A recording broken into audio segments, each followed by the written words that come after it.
Hola a todos, sean bienvenidos donde quiera que estén. Mi nombre es Martín Vigiano y esto es Radio Tanat, un espacio para hablar y conocer a los protagonistas del vino uruguayo. El invitado de hoy es enólogo de una bodega familiar con una personalidad muy marcada, que exporta a decenas de países y tiene seguidores fieles en el mercado local. Y como muchas de las empresas vitivinícolas de Uruguay, esta historia comenzó con la llegada de un inmigrante italiano y continuó por generaciones. Nos ubicamos en Progreso, Canelones, localidad que es parte de la cuna de la viticultura nacional. Apasionado, innovador, gran conversador y autor de excelentes vinos uruguayos, hoy en Radio Tanat les presento a Gustavo Pisano. Bueno, Gustavo, muchas gracias por aceptar la invitación y por recibirme acá en la bodega, en esta mítica barbacoa de la familia. ¿Cómo andás? Hola, Martín. Un gusto, la verdad que siempre recibirte, siempre tenemos buen feeling. Reconozco, hoy estaba justamente pensando que, digamos, uno a veces tiene esos pequeños, se da esos pequeños lujos de conversar con la gente que uno se siente bien. Entonces uno aprecia, digamos, esos momentos y vos decís, no, estás brindando, gracias por el tiempo. En realidad no, me lo estoy regalando yo también, digamos, porque uno se hace, en determinado momento de la vida uno se tiene que dar los tiempos para tener las charlas y compartir los vinos, compartir el conocimiento, digamos, tanto de ida y vuelta. Y bueno, yo para mí es un disfrute, digo, que estés hoy acá en la bodega conmigo y frente a estos micrófonos, para hablar de algo que nos gusta a los dos, que es el vino. Claro, algo tan simple pero tan apasionante, ¿no? Bueno, Gustavo, empecemos por el principio. Vos, sos parte de una familia que, como yo decía, tiene una personalidad muy marcada, ¿no? Que tiene esa marca en el orillo, que es Pisano. Y vos junto con tus hermanos, incluso sobrinos, hijos, bueno, entre todos en familia llevan adelante Pisano, que es una grifa, bueno, local ni que hablar, internacional también. Pero contame los inicios personales. Vos, ¿cuál es el primer recuerdo que tenés con la uva y con el vino? Bueno, como la gente que conoce acá la bodega, sabe que al lado de la bodega está la casa de mis padres, que todavía aún vive mi madre en ella, y hay un patio que separa la casa de la bodega. Y bueno, nos criamos, se crió mi viejo, se crió mis hermanos, me crié yo, se crió Gabriel y todos mis hijos y sobrinos, y ahora los hijos de Gabriel. En ese patio aprendiendo a andar en bicicleta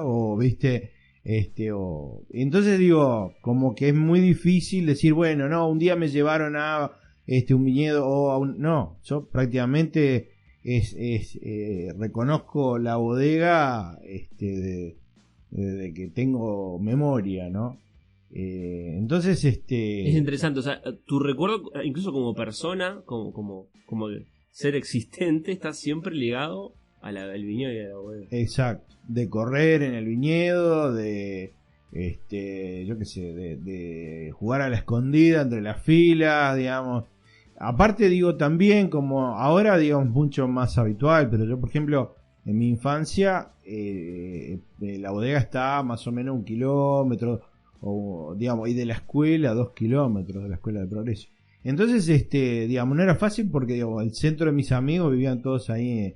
Hoy es ciudad, pero antes era como un pueblito, Progreso. Y bueno, yo venía acá y había que divertirse medio solo, ¿no? Después tuve un amigo que, venía conmigo después de la escuela, después había que llevarlo y tomábamos la leche, etcétera. Y después era corretear entre medio de los viñedos, jugar a la escondida, o ese tipo de actividades, de amasar el barro y de, yo qué sé, guerra de barro y cosas, toda esa onda que es... La vendimia, me imagino. Y bueno, la vendimia era una fiesta, ¿viste? Porque venía gente nueva, que venían, digamos, que uno no la reconocía, no eran los peones de siempre, que venían a trabajar y bueno, y siempre había mucha actividad, aparte, uno era chico y ya sentía que había un nerviosismo especial, digamos, en la casa, porque, digamos, era un momento... Si bien también se bebía medio como con mi viejo, se lo tomaba tranquilo, ¿no? Era decir, bueno, es parte del proceso y hay que disfrutarlo, y después se terminaba la vendimia y si había que abrir una botella la abrían y la compartían o cortar un salamín, ¿viste? ¿Entendés? Era una onda, ¿viste? Muy, o venían vecinos, hermanos también, después, porque se prestaban las cosas mucho, faltaban cajones y le ibas a pedir al vecino para que te prestara los cajones. O sea, era mucho más comunitario, por decirlo de alguna manera. Y Gustavo, ¿todo eso te condicionó a vos? O sea, ¿te marcó? ¿Sentís que era inevitable que terminaras, digamos, siguiendo el legado de la familia? ¿O en algún momento, adolescencia, juventud, intentaste o pensaste en dedicarte a otra cosa? Bueno, mirá,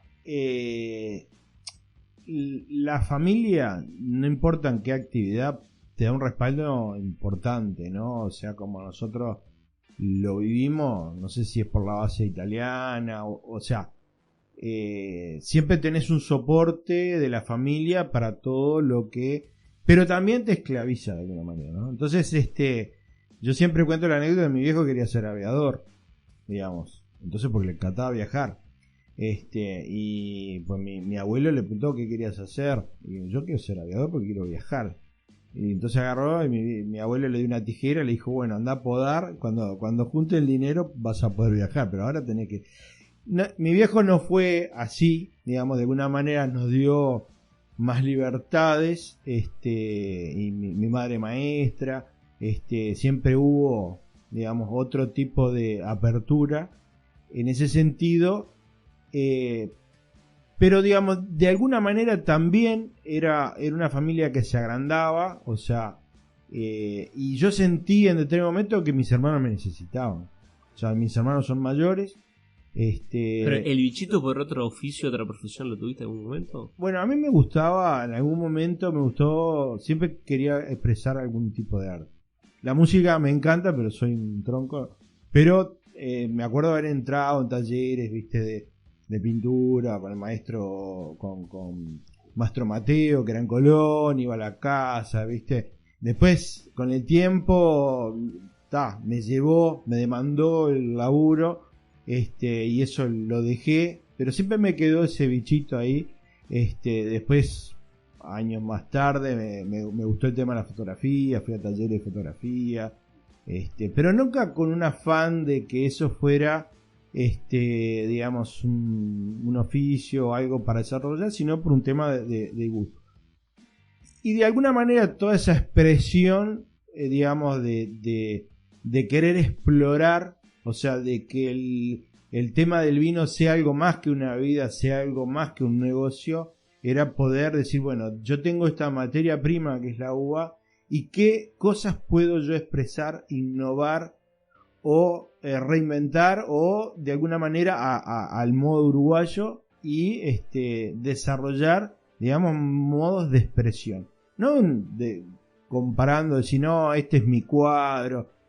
O sea, yo vivo, toda la familia esta vive de cada botella que produce, ¿no? No somos así, digamos, un sentimiento romántico y bueno, que si te gusta el vino. No, vivimos y somos conscientes y tenemos que tener respeto por nuestros consumidores, por la gente que le gusta el vino.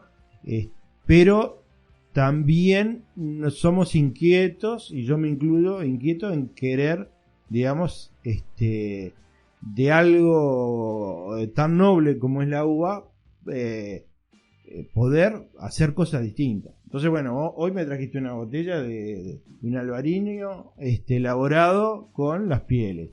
Bueno, pero también sabés hacer un albariño, digamos, fresco, frutado. Bueno, entonces vos tenés la materia prima, probablemente sea la misma. O sea, estamos hablando de la misma uva. Y bueno, tenés canales para desarrollar y hacer un montón de cosas. ¿Y qué significa eso? Significa de que no, estás siguiendo el mercado. No, es las ganas de hacerlo. Y yo creo que, digamos, el disfrute, digamos, de muchos de los artistas, sin quererme comparar con ellos, es la realización.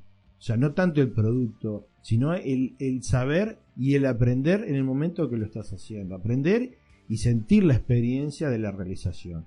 Y creo que eso, digamos, un poco lo que a mí en un momento que no era fácil, o sea, en el momento que mi viejo nos dejó, prácticamente tuvo una iniciativa que no es común, porque yo miraba, digamos, las familias, otro tipo de familia, otras familias también granjeras o viticultoras, que el padre o el que estaba tenía 80 años y todavía seguía dirigiendo el viñedo, y los hijos siempre eran, digamos, como segundones. Mi viejo, con esta edad que tengo hoy, a los 50 años, le pasó el mando a mi hermano Daniel.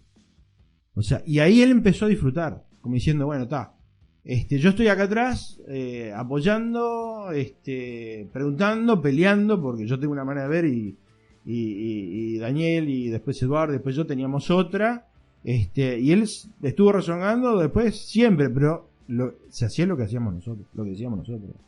Entonces, de alguna manera, eso fue un legado, digamos, que no es la tierra con el viñedo, no es solo la bodega física, no es solo, sino también fue el legado de la responsabilidad de decir, bueno, ahora está en manos de ustedes.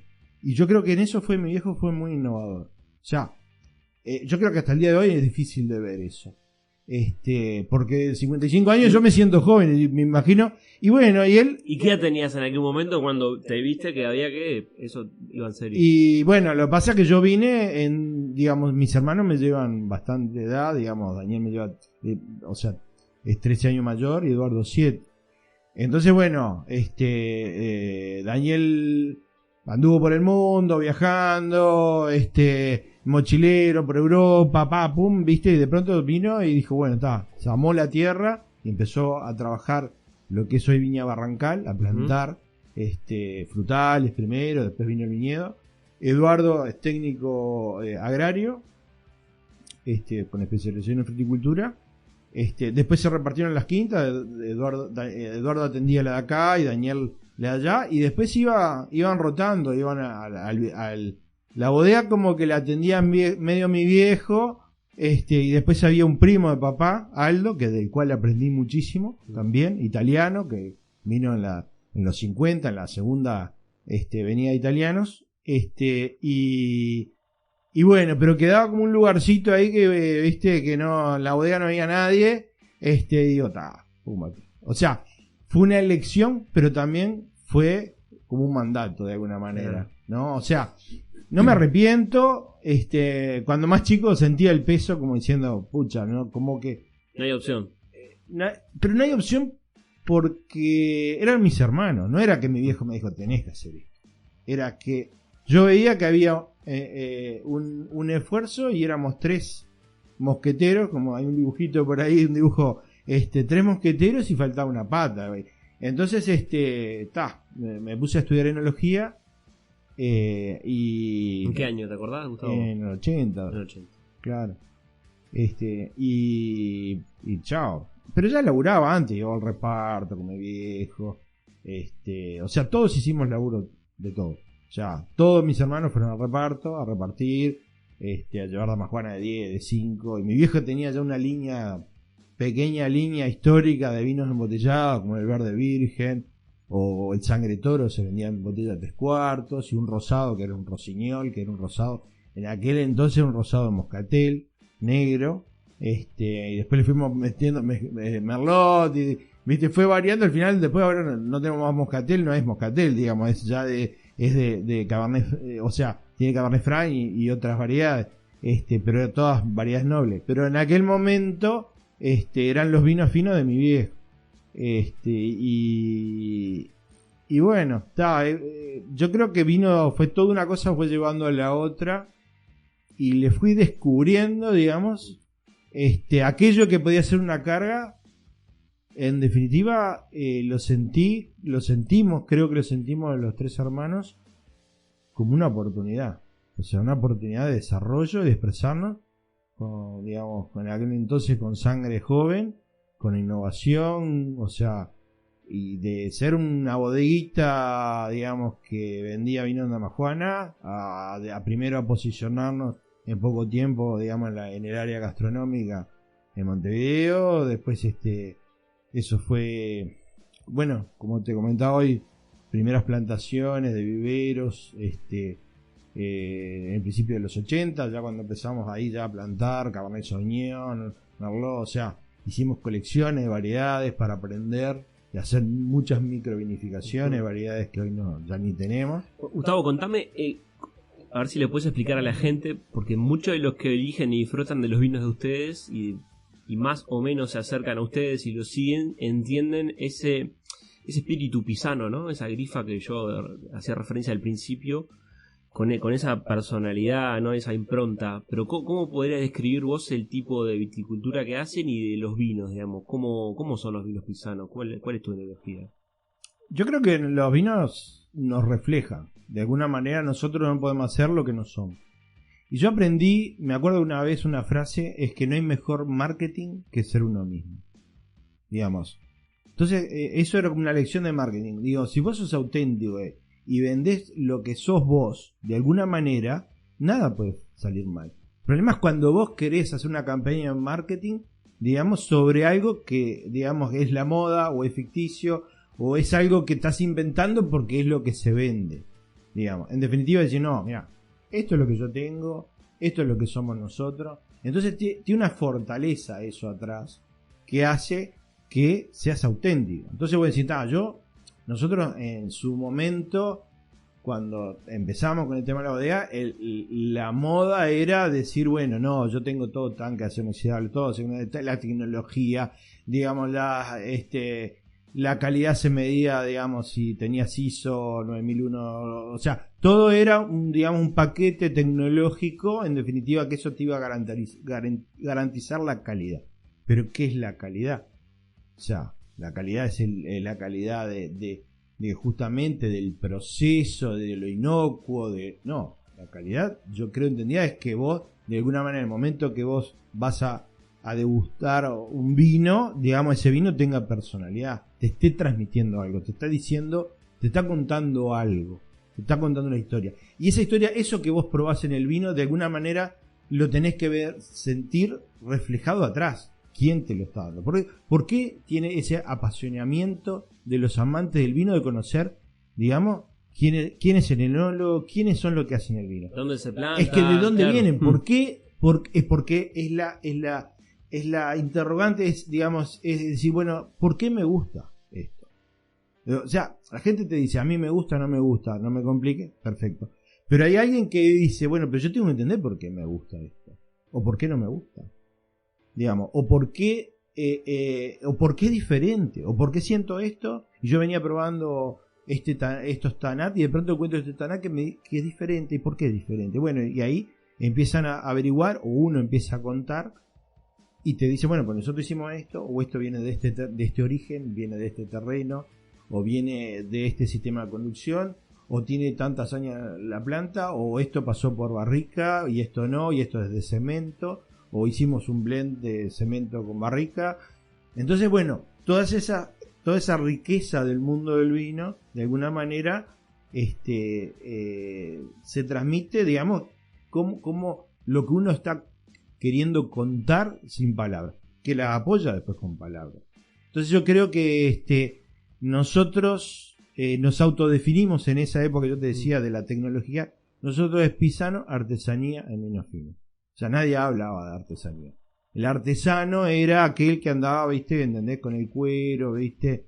¿Entendés? O iba, yo qué sé, no sé, a la feria del libro. Era otra cosa, pero artesano es en vino. Y en definitiva, la artesanía es una concepción, digamos, de elaboración mental. O sea, siempre decimos, podemos ser artesanos haciendo una joya con un láser, ¿no? O sea, no necesariamente precisas un cincel y un martillito para darle forma. Hoy, digamos, pero no deja de ser una artesanía, no deja de ser, digamos, un producto auténtico. Y en lo sensorial, Gustavo, tus vinos, ¿qué deben tener? Digamos, ¿qué no le puede faltar a un vino pisano para que salga del mercado? Que vos digas, esto refleja la bodega y nuestra familia. Y primero me tiene que gustar. Yo no puedo hacer algo que no me guste. O sea, todo lo que, o sea, a mí me guste, o a Eduardo, o sea, que en la familia haya, digamos, nunca tuviste que hacer un vino que vos no estabas conforme, que no te gustaba. No puedo. Siempre le voy a dar algún toque, y si lo hago, digamos, si lo hice, no sé, pero, viste, viene alguien, aprendo por qué me piden eso, ¿no? Y también lo incorporo. O sea, no es que yo no esté incapacitado a no, digamos, tomar ideas o otras cosas. Pero en definitiva, siempre le voy a dar un... Es como, yo qué sé, Daniel dice que hacer vino es como cocinar. De alguna manera, digamos, siempre le vas a poner una piquita de salmado de menos, digamos, porque, digamos, o le vas a poner algún condimento, ¿viste? Porque de alguna manera te querés apropiar, digamos, de esa receta. La receta está escrita, pero después está quien la hace, ¿no? Entonces, digamos, podés seguir una receta de cocina, pero en definitiva después, digamos, a dos cocineros le van a quedar dos cosas diferentes.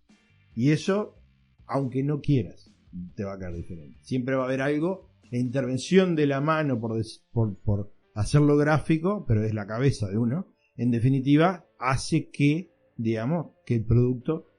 Y no, yo lo que quiero sentir en mi vino, primero, que me gusten, que yo me sienta identificado y que tengan un rasgo pisano, que es de personalidad, que uno lo fue de alguna manera, uno se traza mentalmente como una, digamos, una es como la conducta moral, digamos, hasta acá llego, hasta acá, o sea, se traza una línea de decir de un modelo que es el modelo pisano de alguna manera. Y bueno, entonces no tienen que ser todos los vinos iguales, pero de alguna manera tienen que tener ciertos caracteres en los cuales, bueno, yo no soy tímido con la acidez. Hay gente que dice, no, a la gente le tiene miedo a la acidez, porque entonces, viste, entonces te encontrás blancos que tienen, los medís, le analizás la acidez y tienen 3,2 y decís, no, digo, ¿por qué? Falta algo. Claro, es un vino soso. Mis vinos no pueden ser sosos. Mis vinos tienen que ser sazonados, tienen que tener buena acidez, tienen que estar los taninos presentes. Puede haber más o menos taninos, de acuerdo a las variedades, pero siempre tiene que haber personalidad, tiene que haber un soporte, tiene que tener buena estructura, que no quiere decir cosas verdes, ni agresivas, ni ásperas, ni astringentes, no. Pero tiene que tener esa contundencia, como decir, no tomo, claro. No es un vinito, es un vino. Claro, decía Pedro Parra, seguramente lo escuchaste, lo conociste, sí, que es un geólogo que trabaja en viticultura chileno, que el vino te tiene que molestar incluso un poco en la boca, porque tiene tanino, porque refleja el lugar. Si no querés que te moleste, comprate un jugo, porque el vino es vino. Claro, exacto. Y es una solución hidroalcohólica además, de base ácida. Exacto. Tiene que haber acidez. Y tiene taninos, o sea que también los taninos tienen su... O sea, para el que nunca, digamos, no es bebedor de café, digamos, que hay tanino, no es bebedor de té, o digamos, que está acostumbrado a tomar gaseosa, y bueno, el vino siempre le va a generar alguna molestia, porque en definitiva, digamos, no está dentro de esa, o sea, no tiene esa digamos, esa facilidad que puede tener una bebida gaseosa, que es complaciente. Sí, ahora que estamos hablando de confianza, a mí me rechinan bastante escuchar, incluso hasta de vinos que hago yo, que digan que es fácil de tomar. En realidad, a mí por lo menos no me gusta referirme así a un vino, en realidad, porque si un vino es fácil de tomar es porque pienso yo que algo anda mal. Bueno, depende de quién lo diga, porque, viste, si es alguien muy aguerrido, capaz que... viste, aguerrido por la vida, por la boca, viste, decir, bueno, no, yo estoy acostumbrado, imagínate, digamos, que vienen de algunos vinos medios, viste, medios, medio peleadores, de pronto le das ahí un vinito con un tanino un poquito subido y decís, no, este es fácil. Bueno, es según quién. Es según quién. También. Está bien. Bueno, Gustavo, hablame un poquito de cómo ves vos la escena local. A mí siempre cosas que admiro y veo de ustedes y de vos personalmente como elaborador, además del estilo de vinos y demás, es que permanentemente ustedes están probando cosas de otros. De hecho, estamos acá en la barbacoa esta, yo digo que es mítica de la familia, y hay un montón de botellas de vinos de todo el mundo, de uruguayos y de todo el mundo. O sea, hay como una inquietud personal también de probar no solo lo que uno elabora, porque tampoco estoy de acuerdo en ese elaborador enólogo que, no, yo tomo mis vinos. O sea, para mí ese tipo de personas queda muy acotado, ¿no? Entonces, hablame un poquito del mercado de los vinos en Uruguay. ¿Cómo lo estás viendo? ¿En qué momento estamos? Creo que digo, ahí de alguna manera están habiendo cambios, digamos, esto se ha ido, digamos, son ciclos que pasan, debe pasar digamos, en todos los países, en el cual, digamos, hay nuevas propuestas y propuestas que caen. O sea, hay gente que, digamos, por determinado momento no pueden continuar, y otra gente que viene con muchas ganas y quiere hacer cosas nuevas. O sea, y eso está siempre. Nosotros cuando empezamos justamente en esa etapa que yo te digo de los 80 ahí, había un montón de bodegas tradicionales que dejaron de funcionar, y nosotros aprovechamos ese espacio justamente para poder entrar en esos lugares. Digamos, con un discurso totalmente diferente, que no era, no, nosotros venimos haciendo vino hace 200 años y somos la bodega omnipromedio. No, porque aparte también había era un momento en el cual en aquel entonces vos ibas a un restaurante, ninguna botella de vino se pagaba más que un plato de comida, digamos. O sea, y el 50% del vino que se consumía era clarete y rosado. O sea, que hoy es minoritario. O sea, todo, fue cambiando, el escenario fue cambiando, y de alguna manera uno percibía todo eso. Y aparte también, una cosa, el Uruguay estaba muy cerrado, era un mercado cerrado. En aquel momento también empezaba la apertura de los mercados. No te voy a decir que era la globalización, pero de alguna manera había interés en ver qué se probaba, digamos, qué era lo que se elaboraba en otros lugares. Empezaron a entrar vinos de Chile, empezaron a entrar vinos de Argentina, y eso te empezaba a abrir el abanico. Y yo siempre digo que uno está siempre formándose. Vos que sos enólogo, que estás probando, siempre estás formándote. Y la manera, digamos, de rendir el examen es ir abriendo botellas y irlos probando. No es que vas a ir a un curso, no, y vas viendo y vas probando un vino de Georgia, vas probando un vino de Sudáfrica, o sea, de Austria o de Nueva Zelanda, y bueno, y vas a ver que son cosas muy diferentes. Entonces, creo que inclusive eso todavía falta mucho en Uruguay. Acá, yo que sé, nadie sabe nada de vino italiano, ni yo me considero que sé mucho de vino italiano, porque no hay oferta de vinos italianos. Sin embargo, Italia es uno de los mayores productores del mundo, y yo que sé, en países como Estados Unidos, las ventas de Italia son bestiales, y tienen regiones, denominaciones de origen, y sin embargo acá seguimos todavía muy acotados. Entonces, bueno, digamos a los vinos regionales, por decirlo de alguna manera, ¿no? Chile, Argentina, te puede entrar alguna cosita, España, pero, viste, entonces yo creo que, digamos, en la medida que nosotros, sí, con la herencia de mi viejo de ser, viste, amar viajar, bueno, entre todos los hermanos hemos recorrido prácticamente casi todas no te digo todas, pero digamos muchas regiones vitivinícolas. También con los grupos CREA, que antes se hacían muchos viajes con los productores, o si no, independientemente, digamos, elegíamos un lugar, decimos, vamos a recorrer, vamos a visitar bodega, y después nos quedamos visitando la zona, porque si no, si era plan, mezclábamos siempre laburo y placer, y bueno, terminaba una feria y salíamos, chau, a recorrer bodega y a conocer y a probar. Y en cuanto a los vinos en sí, Gustavo, ¿cómo ves a los vinos uruguayos hoy? ¿Hay un avance? Yo creo que hay un buen camino que se está recorriendo.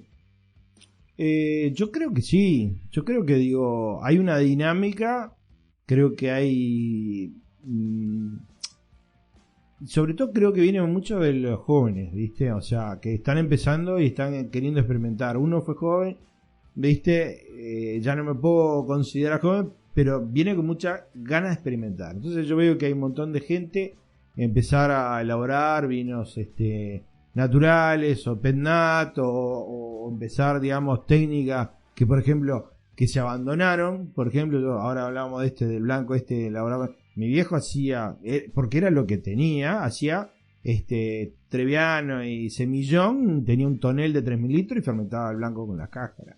Y ese era el blanco que... Y bueno, volver ese tipo de elaboraciones, o sea, redescubrir, claro, con las diferencias, digamos, de la tecnología de hoy, ¿no? Debe haber muchas otras cosas. Sobre todo experiencia acumulada, porque ahora te iba a proponer hablar, por ejemplo, de Tanat, ¿no? Uh-huh. Que bueno, el podcast se llama Radio Tanat, pero Tanat como concepto, pero bueno, está bueno también hablar de Tanat porque es, creo que lo que nos representa. Te quería preguntar, vos sos un extranjero, porque ustedes reciben muchas visitas, viajan y demás, y y como todos los productores uruguayos somos todos embajadores primero de Uruguay, después del TANAT y después lo que hacemos cada uno. Pero vos cuando te toca explicar qué es el TANAT, ¿cómo lo explicás?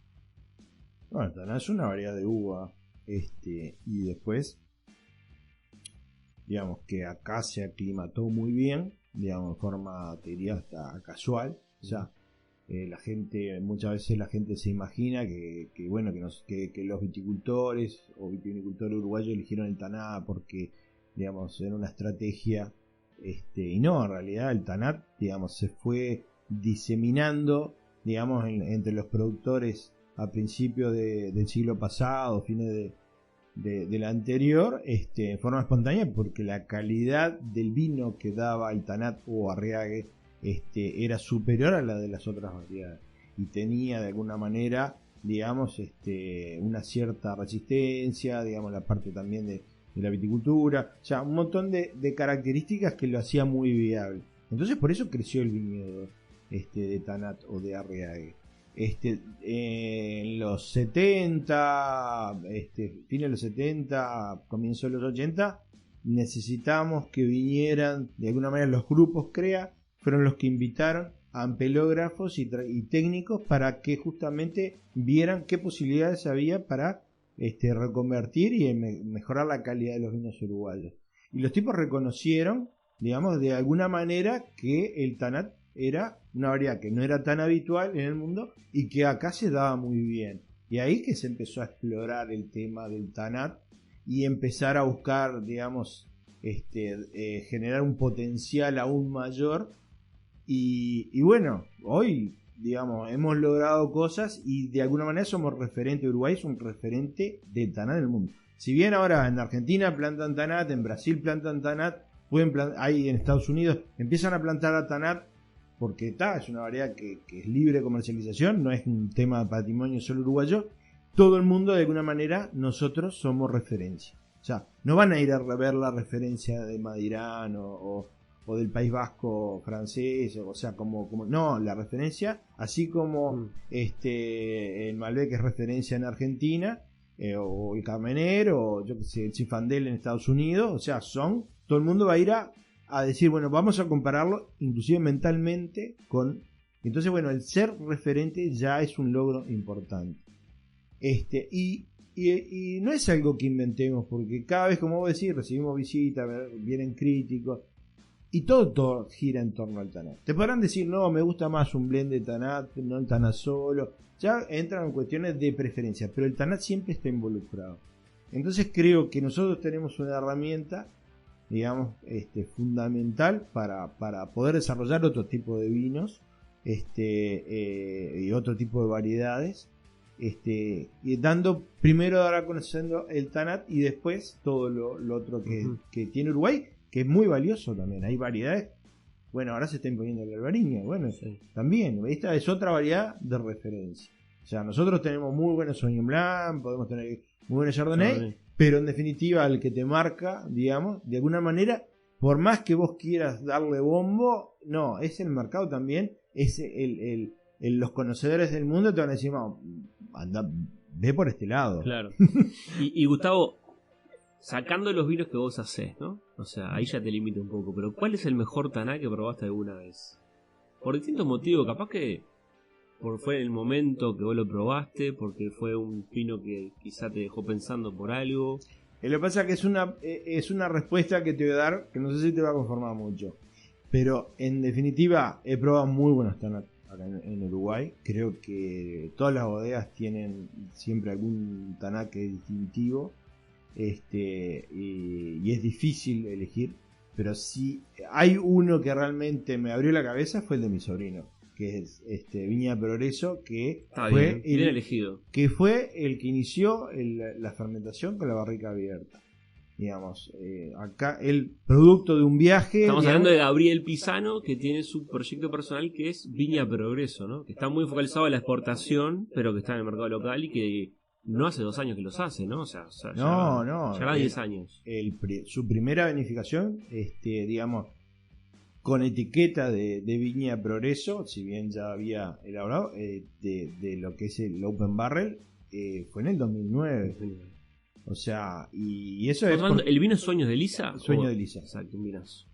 Y bueno, y fue algo, Gabriel fue durante muchos años fly winemaker, o sea, hacía vendimias en distintos países, hizo en Chile, en Closapalta, estuvo en Nueva Zelanda, labrando Chardonnay, Pinotage, en 2 bodegas diferentes, en Estados Unidos, con David Reme, que es una referencia, digamos, californiana, de los primeros digamos biodinámicos, digamos, o sea, una cosa muy muy fina, siempre eligiendo no bodegas grandes sino especializadas. Y después estuvo en el Priorato, y en el Priorato aprendió, digamos, o sea, a abrir las barricas, a fermentar, porque justamente, o sea, es un terreno con mucho declive, entonces entre las vides que están en la parte baja con las vides que están en la parte alta del desnivel,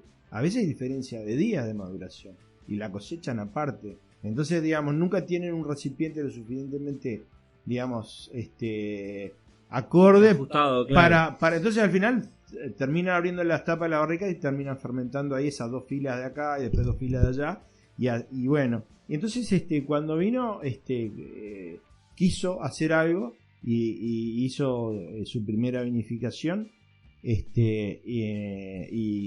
bueno, para sorpresa, digamos, fue un vinazo que se exportó, digamos, a varios países, a Bélgica, a Canadá, digamos, estuvo seleccionado. Es más, lo querían comprar todo y bueno, partidas pequeñas siempre, sí, ¿no? Porque, digamos, el hecho de elaborar así nunca son partidas muy grandes.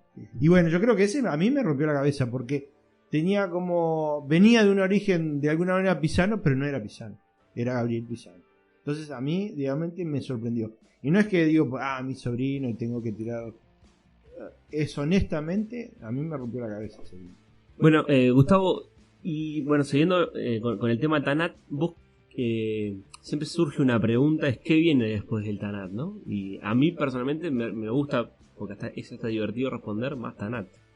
Entonces, lo que te quiero preguntar es si crees que el futuro está en el Tanat, si tenemos que seguir por este camino, o en realidad hay que enfocarnos en otra cosa.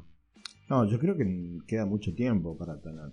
O sea, es una variedad, digamos, que tiene mucho todavía hoy por transitar y gente por descubrirla, digamos, y mucha cosa para hacer. O sea, no está todo dicho en Tanat. O sea, creo que es una oportunidad y aparte es un deber de las bodegas y de los enólogos seguir, digamos, explorando todas las posibilidades del Tanat, que ha dado muchas muestras. O sea, hoy se puede hacer de Tanat jóvenes sin que se sienta, digamos, ningún tipo haciendo vinos totalmente bebibles en el año de Tanat. Y eso era impensado antes porque el modelo era Madirán, que eran 5, 6, 7 años para empezar a abrir una botella. Y en cambio acá dijimos, bueno, pero pará, acá al año podemos tomar un Tanat. Y de ahí te puede salir un crianza o un gran reserva. Nosotros hacemos un espumoso natural, licor de Tanat, o sea, exacto. Se hacen rosados también en el mercado. Rosados que quedan muy buenos. No son rosados tímidos, sino son rosados con mucha presencia. Que digo, o sea, no tenemos que hacer rosados copia Provence. Yo creo que tenemos que hacer rosados, digamos, digamos, contundente, digamos, de la variedad que sea, pero el Tanat tiene ese nervio, digamos, que le marca personalidad. Capaz que no es el rosado para todo el mundo, pero es el rosado uruguayo. Por decir algo, yo te voy a contar una anécdota que es de acá, de Progreso. Yo no la viví, pero la contó mi viejo hasta cansancio. Acá en Progreso estaba, digamos, la bodega de Closantán, que era de los hermanos de la Sagrada Familia. Y digamos acá cerquita, 2 o 3 kilómetros. Entonces había el padre Gilberto, digamos que era un francés que había venido de una misión a Uruguay y era el encargado del que sabía de vinos. Y tenían cava y hacían espumosos. Mi viejo iba a comprar botellas en aquel momento se podía decir champán, digamos, era champán de la Sagrada, y eran reconocidos. Era una marca, Clos Santana, una marca muy reconocida en el mercado, te estoy hablando 70, y, digamos, para atrás y un poquito para adelante. Y cuentan que él hacía un vino blanco, una base de champán en base a Arriague, digamos, y ganó premios. El tipo mandó, yo no sé si es un mito, ya entra en el terreno, sí, que lo mandó, digamos, ¿entendés? A competencias en Francia, el tipo ganó premios. O sea, con justamente una base de espumoso, digamos, en base a un cuvée, que es el primer jugo del prensado. Para los que no conocen, digamos, ese juguito, digamos, casi incoloro, bueno, ¿por qué? Porque justamente, si bien el tanat tiene mucha pigmentación, la tiene en la cáscara, pero el jugo interior, digamos, la pulpa, es incoloro. Entonces yo no sé cómo hacía el francés que le quedaba, ¿viste? Digamos, bastante incoloro con algún tonito, digamos, y se hacía espumoso en base de tanat. Yo no creo que, digo, estoy pasando ahí, creo que nosotros hacemos un tanat pero bien negro, ¿no? Uh-huh. Pero también, por eso digo, podría haber alguien que diga, che, quiero hacer un espumoso en base a jugo de tanat, digamos, y hacer un blend de noir de tanat. O sea, ya estoy tirando ideas. Mirá que bueno, así que atento al elaborador que está escuchando.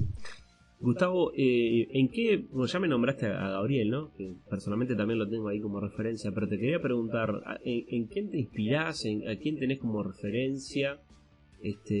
¿A quién, no sé, cuando escuchás que habla parás la oreja? De enólogos y productores de vino de local, estoy diciendo, ¿no?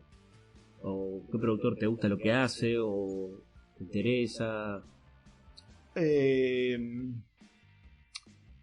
Bueno, hay muchas referencias que hoy a mí me gustaban, por ejemplo, mucho de una bodega que no existe hoy, que era Faro, que ellos eran viveristas, entonces ellos le habíamos comprado nosotros, cuadro de Cabernet Sauvignon que tenemos, que era el vivero de Faro, pero aparte también habían traído en su momento muchos cruzamientos, como Ari Darnoa, que hoy están de moda, digamos, habían traído un montón de variedades, inclusive blancas, Perdea, Rilova, o sea, y me acuerdo que hacían, digamos, si bien eran, digamos, de alguna manera esa época todavía no era el gran desarrollo tecnológico, pero marcó, digamos, esa bodega marcó, digamos, de alguna manera un inicio de las bases de querer traer variedades diferentes como para desarrollar cosas diferentes. Para mí, eso en la historia es una referencia importante. ¿Y hoy? Hoy yo le tengo mucho respeto, digamos, a los vinos que se elaboran en Bouza. Uh-huh. Si bien son, digamos, muy distintos a los que, digamos, la filosofía es diferente, le tengo mucho respeto a Eduardo Boido, digamos, como elaborador, investigador, o sea, y marcando un perfil que, digamos, que propio, digamos, y bueno, hay muchos. Y rápidamente, ¿no? Porque es muy reciente. Claro, Eduardo estudió casi conmigo, digamos.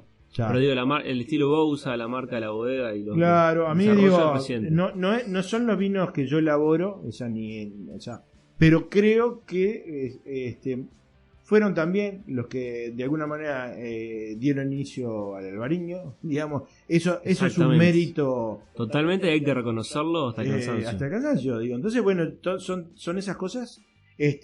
Jugó por el lado del Tempranillo, que tampoco no era, digamos, tan habitual. O sea, entonces esas cosas, ese espíritu inquieto, a mí me da pero después hay mucha gente, digamos, que también innovó o no sé, ahora no me puedo centrar en uno, ¿viste?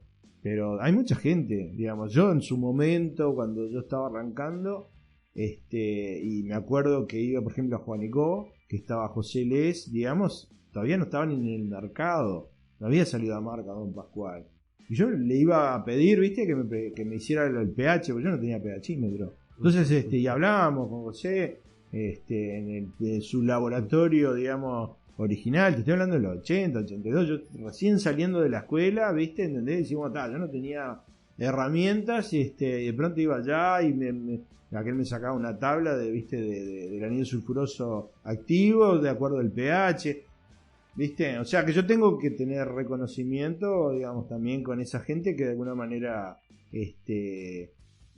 también te abrió la puerta, te dio una mano, ¿viste? O sea, no es que te vaya a solucionar todo, pero de alguna manera charlaste y te fuiste informando.